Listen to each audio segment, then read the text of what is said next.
Janob Banan va uning xotini ataylab yolg'on ayblov qo'yganlikda aybdor deb topilib, 7 yilga qamoq jazosi berildi. Ular ataylab qilgan ruhiy azob uqubatlari uchun janob Banan $1 million janob Ananasga qoplab bersin. Ushbu sudya pora olganlikda aybdor deb topildi va u sudya lavozimidan ozod qilinib, 8 yil qamoq jazosiga hukm qilindi.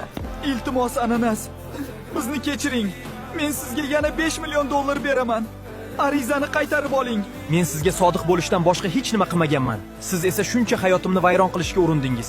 Endi qamoqda qilgan ishingiz uchun jazo olish vaqti keldi.